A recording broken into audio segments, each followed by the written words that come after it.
jadi pertanyaan aja. Kalau sekarang kan ini rame nih tentang robot trading. Tapi banyak orang sebenarnya nggak ngerti mengenai robot trading itu apa. Mas Rian bisa jelaskan sebenarnya robot trading itu apa sih, Mas? Oke, gini, baik. Kita mulai dari yang paling awam sama sekali ya. Kita bayangkan kalau ada yang namanya harga saham, harga emas, harga kripto. Itu setiap detik bisa berubah dong.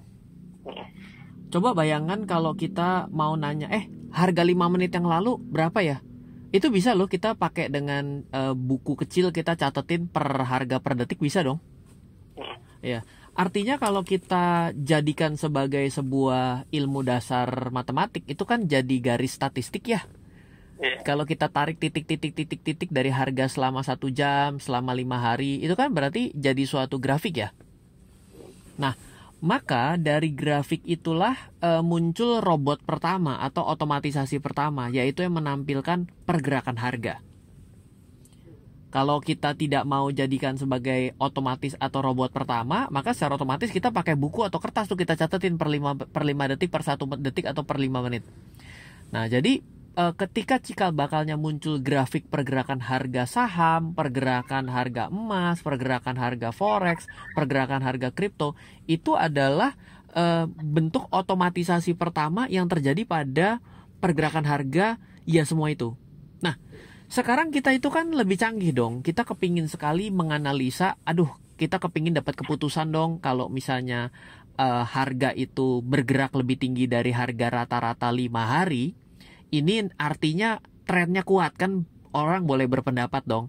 Orang kalau yang nilai rata-rata hariannya di atas 80 berarti pinter kan, orang bisa menjustifikasi sesuka hati seperti itu kan.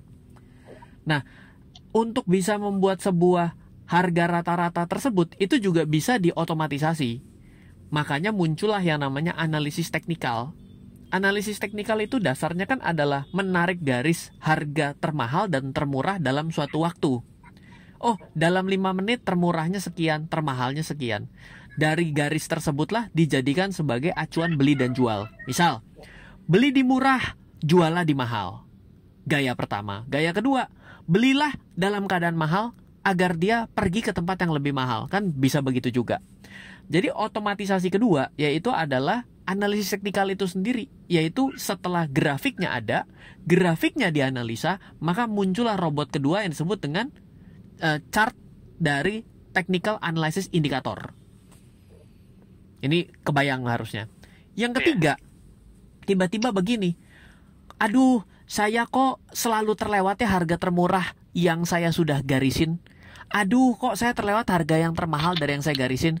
Karena saya tidak ngeliatin chart setiap detik. Karena chart bergerak setiap detik, saya ngelihatnya setiap 3 jam. Berarti banyak yang terlewat. Kalau gitu gimana kalau saya perintahkan layar monitor saya, bila dia mencapai harga terendah atau mencapai harga yang saya maksud, tolong dong saya di SMS-in, tolong dong saya di emailin, tolong dong handphone saya bergetar, tolong dong dikirim ke Telegram, tolong apapun. Udah ada di level ketiga, yaitu adalah otomatisasi trigger namanya. Jadi mulai dari chartnya digambar secara otomatis, suatu technical indikator sesuai dengan kehendak kita digambar secara otomatis. Sekarang kalau mencapai suatu kondisi, tolong saya dikabarin agar saya buru-buru lari ke laptop saya, buru-buru lari ke handphone saya, buka posisi tersebut untuk saya beli atau jual. Ini robot ketiga. Nah, robot keempat, kita bilang begini, susah juga ya. Saya walaupun udah lari buru-buru, ternyata jarak saya sama sinyal laptop segala macam, saya perlu waktu 5 menit. Udah lewat harga yang saya maksud. Gimana kalau sekarang? Nah, gimana kalau sekarang sebelum kejadian udah kita pasang harganya? Jadi ketika mencukupi satu kondisi, misal contohnya, bila harga saat ini di 800 dan dia bergerak menuju 900, 900-nya tolong dibelikan di harga 920. Jadi analisisnya di 800, kalau kena di 900, tolong belikan di 920. Nah, jadi perintah yang keempat itu adalah melakukan pending transaction. Yang ketiga tadi kan ngabarin saya. Yang keempat itu robotnya, tolong langsung kamu eksekusi yang sesuatu yang terpending kepada pasar. Jadi kita sudah sampai level keempat nih. Jadi kalau nanti sudah nyampe level keempat, ada yang namanya pending transaction, pending order. Pending order tuh di broker-broker sudah umum adanya lah. Ada buy limit, ada sell limit, ada memasukkan order penawaran, ada memasukkan order penjualan tapi belum dieksekusi karena harganya belum cocok. Itu sudah nyampe level keempat. Level kelima lebih beda lagi. Level kelima itu adalah udah terlambat kalau yang namanya masukin order kayak gitu. Biarkan langsung ke eksekusi aja. Kalau misalnya 920 langsung robot itu suruh pencet beli atau pencet jual. Jadi robotnya beda ya. Dari robotnya pasif, sekarang robotnya aktif mewakili kita benar-benar seperti kita di depan layar. Jadi level kita tuh saat ini sudah sampai level 5, yang mana robot-robot itulah yang orang dari level 2 yang punya kemampuan menganalisis teknikal, bisa memberikan suatu arahan bahwa harga murah dan mahal, dibuatlah sebuah sistem itu diperjualbelikan kepada semua orang untuk apa ya? Untuk trading forex, untuk trading kripto, untuk trading saham. Ini yang diperjualbelikan hari ini. Kira-kira seperti itu kalau bicara robot dari hal yang awam sampai yang hari ini terjadi, Mas. Berarti tapi penentuan batasan angka jualnya dan belinya itu masih ditentukan manual oleh investor sendiri ya, Mas? Tepatnya bukan si investor sendiri, tapi si pembuat robot dong. Iya, si pembuat robot. Karena si pembuat robot bilang, hei kamu orang awam, kamu tuh nggak paham. Saya yang lebih ngerti loh harga yang disebut murah dan mahal. Saya bikinin ya buat kamu ya. Ibarat saya bikin baju, saya tuh nggak tahu cara bikin baju yang bagus. Saya mau serahkan ke Mas untuk bikinin baju buat saya. Udah sekarap-karapnya Mas dong. Wah, saya sukanya yang kantongnya 7. Ya udah dibikinin 7 menurut Mas. Dan ini bicaranya adalah kalau dianggap bahwa robot ini bisa mengidentifikasi murah dan mahal, trigger beli dan trigger jual, ya bukan berdasarkan si orang yang jalanin robot, tapi dari si pembuat robot, seperti itu. Nah, kalau yang sekarang ini terjadi banyak kasus penipuan, itu seperti apa sih sebenarnya yang terjadi, Mas? Oke, ya baik. Jadi ini relate dengan video yang hari ini muncul di RF Channel. Jadi gini, sebenarnya kita harus kita bayangkan begini. Saya penjual robot, Mas adalah pembeli robot, oke? Iya. Oke. Saya bilang, oh ini robotnya bagus sekali.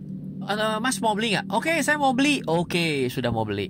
Bayar ya Mas 10 juta misalnya ya. Oke, deal, udah bayar. Robot saya kasih. Saya terima duit. Mestinya skemanya selesai sampai situ. Tapi saya kasih syarat baru, Mas. Begini Mas, robot ini nggak akan jalan kalau bukan pada sebuah broker yang saya tunjuk, Mas. Dan saya juga nggak akan kasih robot ini langsung ke Mas, tapi saya akan installin di aplikasinya, di aplikasi si broker ini. Loh, Ryan, kenapa kamu harus jual kayak gitu? Kalau mestinya kamu kasih robotnya aja dong. Saya bilang, oh sorry, robot ini tuh sangat mahal sebenarnya. Mestinya nilai 1 miliar. Tapi karena saya itu sebenarnya kayak pinjamkan saja. Satu, mungkin sewa, jadi bukan beli putus. Yang kedua adalah biar saya bisa maintenance dengan baik. Dan juga biarkan ada strategi-strategi yang hanya berjalan pada broker ini ya. Harganya jadi 10 juta dan harus pilih broker yang saya tunjuk. Ya Mas kan bilang, oh saya nggak ngerti, ya udahlah kalau gitu saya nurut si Ryan lah, Ryan kan jago. Jadi di paket nih, bukan jual beli barangnya saja, robotnya, tapi ditentukan syarat-syaratnya. Ini sewa, barangnya saya nggak kasih ke Mas, tapi Mas boleh pakai di tempat yang saya sudah tentukan. Yang kedua, brokernya sudah saya tentukan juga. Ya jadi barang nggak diterima, broker ditentukan. Ya Mas kan akan setor duit. Nah yang jadi lucunya adalah setor duitnya kemana nih? Waktu deposit forex, harusnya deposit untuk trading tidak dibayarkan ke si Ryan loh, karena Ryan penjual robot kan. Iya. Ya transfer dong ke brokernya dong. Ya buka di broker A, kamu transfer sendiri, sudah terbuka akunnya, nanti saya kirim robot itu ke sistem itu dinyalakan. Nah jadi akan menjadi sesuatu yang menjadi tanda tanya. Kalau robot jago Mas, ibaratnya begini dah. Kalau Mas ketemu Mike Tyson, mau diadu di ring tinju manapun, Mike Tyson tetap jago, bener gak? Nah, ini jadi lucu gitu. Robotnya cuma bisa di tempat yang ini. Dengan syaratnya apa yang mungkin gak tahu. Tapi memang benar, saya perlu akui. Kalau misalnya Pak, robot ini harus dengan syarat spreadnya sangat kecil. Jarak antara beli dan jual sangat kecil. Yang mana tidak semua broker memiliki spread sekecil ini. Masuk akal, itu memang ada terjadi seperti itu. Itu terjadi dalam kehidupan kita ini mengenal robot, itu terjadi seperti itu. Nah, tapi juga bukan hanya menunjuk pada satu broker loh. Contoh begini deh, saya bilang, Mas, brokernya harus yang spreadnya satu misalnya. Lah, emang broker yang spreadnya satu cuma satu broker di dunia? Enggak dong, pasti ada banyak dong. Kan saling bersaing dong. Artinya kan tidak tertunjuk secara eksplisit pada satu broker. Nah, yang jadi masalah broker-broker dan juga robot ini jadi kayak penipuan adalah, kok aneh ya, saya mungkin satu bukan setor atas robotnya, tapi juga saya setor robot plus depositnya. Loh, kamu ini jualan robot, apa saya ini titipin duit ke kamu ya? Jadi kan jadi rawan dong kalau saya titipin duit, bener nggak? Orang tadi niatnya dia katanya jago bikin robot, bukan jago titipin duit. Yang kedua, kok bisa ditransferin ke broker melalui perantara? Berarti kan bisa saja uangnya nggak pernah ditransferin, bener nggak? Ya dong, saya bisa, oh gimana Mas, saya punya transaksi, oh bagus, untung, oke sekali. Mana rekapnya? Yuk sebentar saya downloadin, nggak tahu dia yang bikin, kan bisa jadi manipulasi seperti itu dong. Lah yang ketiga, brokernya mungkin kalau sudah ditentukan kayak begitu kan berarti ada janjian di belakangnya, bener nggak? Iya, kerjasama. Kerjasama dong. Saya bilang, broker, kamu kalau ini tolong dong transaksinya mungkin dimanipulasi misalnya. Kalau tempat lain naik kamu turun sendiri, tempat lain turun kamu naik sendiri. Atau ada beberapa bagian tolong lebih lambat dong, lebih cepat dong. Loh, Pak, kalau yang namanya broker bisa dikong-kali-kong begitu kan berarti brokernya nggak benar. Nah, iya betul. Berarti apakah brokernya itu adalah broker yang diatur secara ketat? Karena ini industri keuangan ataupun industri komoditi derivatif, harusnya ada pengatur yang ketat dong. Manipulasi pasar di mana yang boleh? Kan nggak boleh di mana-mana. Tapi karena brokernya mungkin bukan broker yang terregulasi di Indonesia ataupun di negara-negara yang kuat secara hukum, berarti kan ya nggak bisa dipertanggungjawabkan kebenarannya. Nah, aspek-aspek itulah yang membuat robot-robot itu mungkin memiliki 1-2 opsi penipuan yang mungkin terjadi gitu loh. Karena celahnya banyak. Orang kalau nggak punya duit jujur, kalau punya duit nggak gampang loh untuk tetap berlaku jujur. Itu kan adalah, akhirnya orang bilang kan, ujian terbesar itu adalah bukan kalau orang belum punya duit. Setelah orang punya duit, ujian terbesarnya bener nggak tetap nggak berubah sikapnya, kan begitu ya? Jadi sampai pada poin itu Mas, yang mungkin bisa mengidentifikasi seperti yang robot yang Mas maksud. Jadi sebenarnya penipuan ada pada sistem penjualannya, bukan sistem robotnya itu sendiri ya Mas ya? Iya dan tidak. Kalau dia melakukan robot itu ternyata dia bikin dan dia manipulasi data ke belakangnya. Contoh gini deh Mas, sekarang saya jualan robot sama Mas. Saya bilang gini, Mas akan tanya nih, robot tuh bagus nggak? Pasti bertanya gitu dong. Terus saya bilang, oh bagus, mana laporannya? Saya kasih lihat dong laporannya dong. Mas kan percaya, oh iya laporannya bagus gitu kan ke belakang. Lah kalau sekarang ternyata setiap kali yang minus saya hapus laporannya, berarti kan saya mau manipulasi hasil ke belakang ya. Nah itu kan juga bisa ternyata robot jelek jadi kelihatan bagus Mas. Oh berarti ada kemungkinan juga sistem pada robot itu sebenarnya nggak sebagus itu, nggak sebagus yang ditawarkan penjualnya ya Mas? Bisa, bisa. Tapi itu apa ya, cara nipu kasar ya. Ya tapi nggak akan pernah kasar, kalau orang awam gimana bisa tahu? Iya, karena nggak mengerti akhirnya ya. Iya, kita mau bilang, oh ini mobil bagus, iya mobil bagus, casingnya doang bagus, katanya mesinnya jelek, kan buat orang nggak ngerti tetap nggak bisa bedain ya. Nah, dari Mas Ryan sendiri, kita sebagai awam nih, hal-hal apa aja sih yang mesti diperhatikan bahwa robot yang ditawarkan kita ke kita itu benar dan bagus? Iya. Indikasinya apa aja? Begini Mas, kalau orang nggak pernah beli motor, abis itu mau beli motor gitu, bayangannya kan hal-hal apa yang perlu diperhatikan? Oh iya, pastikan lampu sennya terang. Waduh, lampu sen tuh yang belakang apa yang depan? Susah.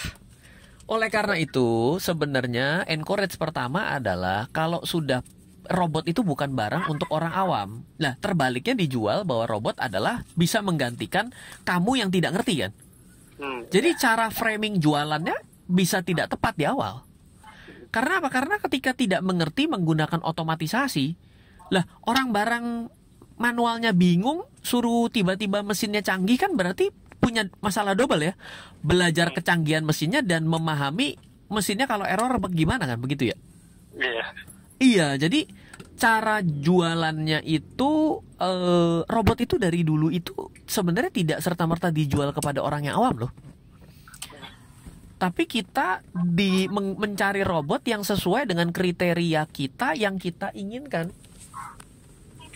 Seperti itu. Jadi ada perbedaan konsep dari robot yang saat ini yang ada gitu dan ditawarkan, dan jadi akhirnya membuka banyak celah karena ibaratnya kan membeli itu kan berarti kan pembeli itu kan harus yang smart buyer kan gitu kan katanya ya.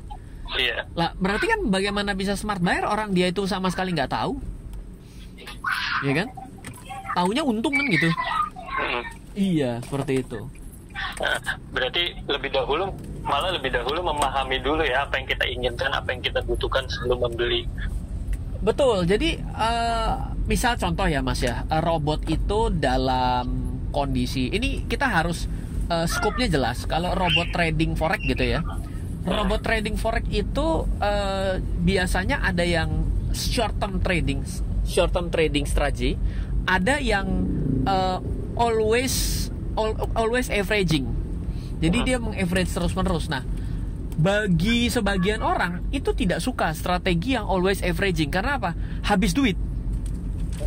Karena dia beli berarti kan marginnya kan ketelan ya. Nah, sedangkan kalau orang yang short term trading itu berarti dia hanya single strategy. Nah, bagaimana cara kita bisa menentukan pilihan dan bagaimana cara membatasi resiko kalau kita tidak bisa menentukan kita lebih suka yang mana, karena dua-duanya ini memiliki risiko yang berbeda dengan tingkat keuntungan juga yang berbeda-beda kan begitu ya. Jadi ngeblur untuk menjawab robot yang bagus yang mana. Halo? Ya. Nah, kalau ada pertanyaan selanjutnya, kita bicarakan sistem robot trading yang benar tanpa penipuan. Apakah kemungkinan probabilitas keuntungannya seperti apa sih Mas? Apa udah pasti untung jika menggunakan robot trading? Oh, justru gini, robot itu adalah barang yang bodoh.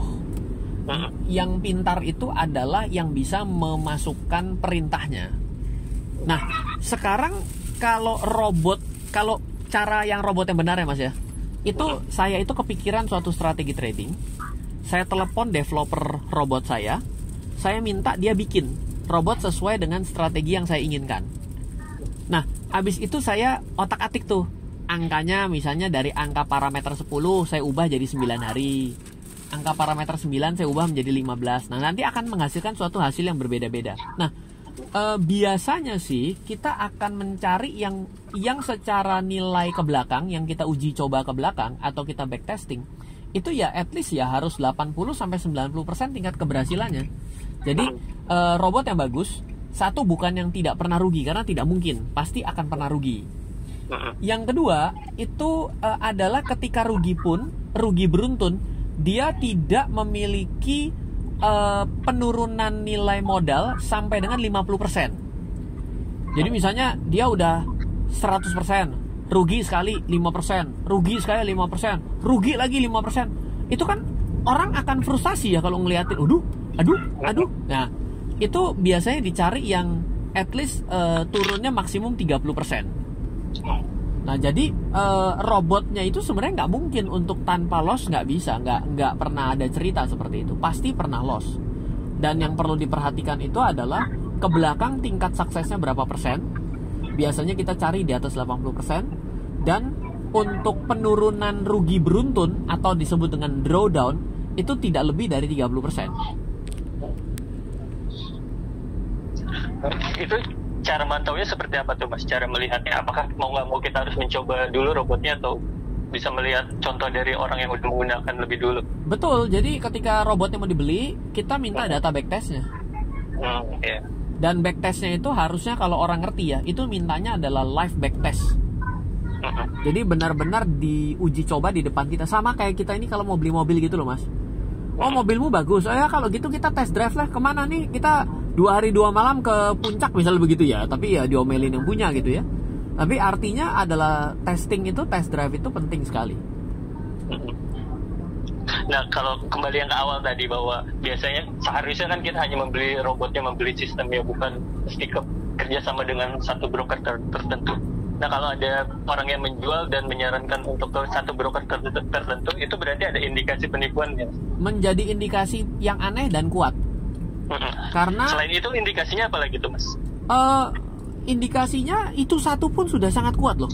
Oh, cukup ya. Kenapa? Karena begini, kalau ada satu keunggulan dari satu broker, menurut Mas, apakah broker lain nggak berusaha untuk mengikuti keunggulan tersebut sehingga menjadi suatu keunggulan yang standar, jadi nggak unggul-unggul lagi? Iya. Contoh deh sekarang gini, uang elektronik ya, uang elektronik satu ngasih kayak cashback. Apakah semua uang elektronik ngeliatin satu yang cashback dia akan diem aja nggak mau ngikutin? Iya. Pasti akan ikut dong.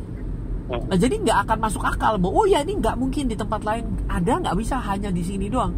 Rada nggak masuk akal sebenarnya ketika dibuat hidup ini tanpa pesaing. Artinya kan terjadi pasar monopoli ya. Memang di negara mana yang memperkenankan konsep monopoli dagang?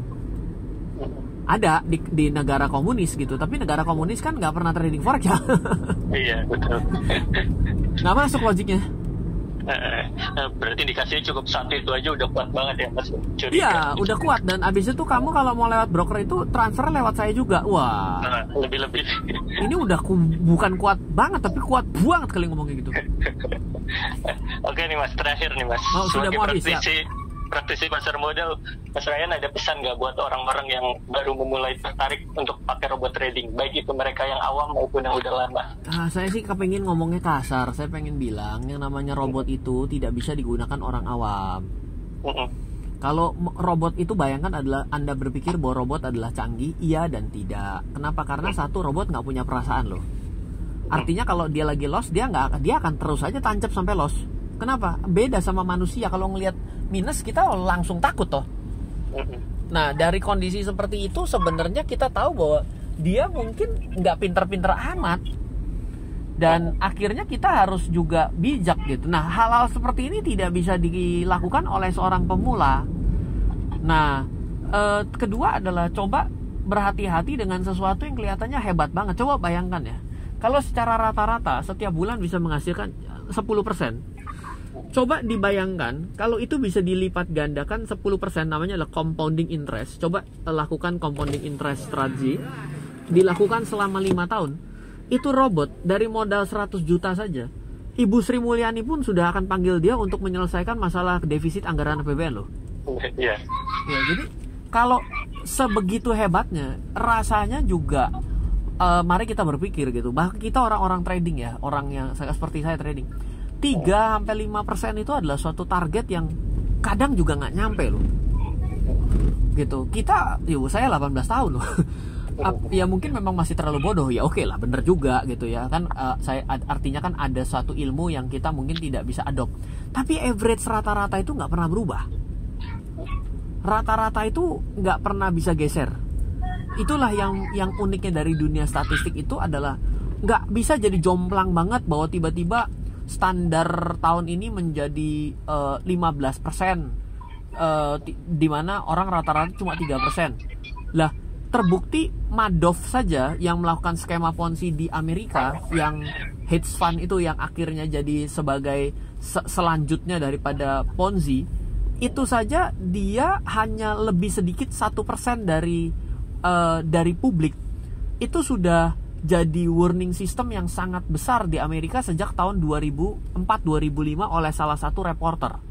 Dan ternyata betul di 2008 akhirnya begitu subprime mortgage terjadi, dia mengaku bahwa selama ini dia melakukan money game ataupun skema Ponzi, nggak pernah ditransaksikan dengan benar. Artinya manipulasi terjadi. Nah, selisih 1%. Artinya kalau kita bilang bahwa saya bilang adalah standar rata-rata 3-5%, ya 8% aja udah sakti mandraguna banget gitu loh.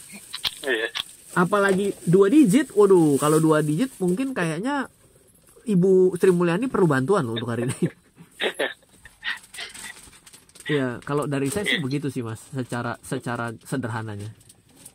Oke, saya kira cukup nih Mas Ryan. Sebenarnya informasi juga di YouTube Mas Ryan udah banyak banget.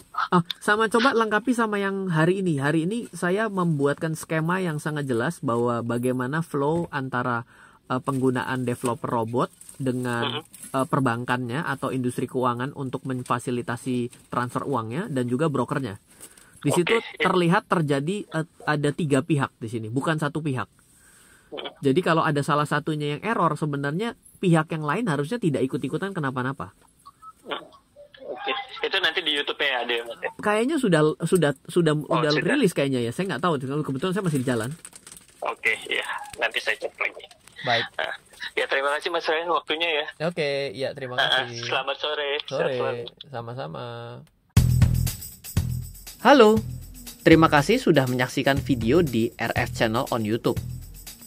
RF Channel adalah channel edukasi untuk kita secara bersama-sama belajar dan mendapatkan aktualisasi mengenai investasi, keuangan, dan bisnis bersama saya, Ryan Filbert, dan tim. Add nomor WhatsApp saya di 0895 07 08 0789 0895 07 08 0789. Download aplikasi MyRF di Android atau iOS untuk mendapatkan artikel dan tema-tema khusus mengenai edukasi investasi, keuangan, dan bisnis pada aplikasi MyRF sekarang juga. Setiap bulan, saya bersama dengan tim memiliki kelas, mulai dari belajar trading dengan analisa teknikal, yang strateginya bisa Anda terapkan pada seluruh market, mulai dari saham, forex, hingga cryptocurrency, atau kelas investasi saham bernama Fundamental Camp. Untuk mengetahui kelas lainnya dan bertanya mengenai kelas, hubungi tim sekarang juga di 0852 882 6187. Sekali lagi, 0852 882 6187. Semoga terus bermanfaat. Dari saya Ryan Filbert, salam investasi untuk Indonesia.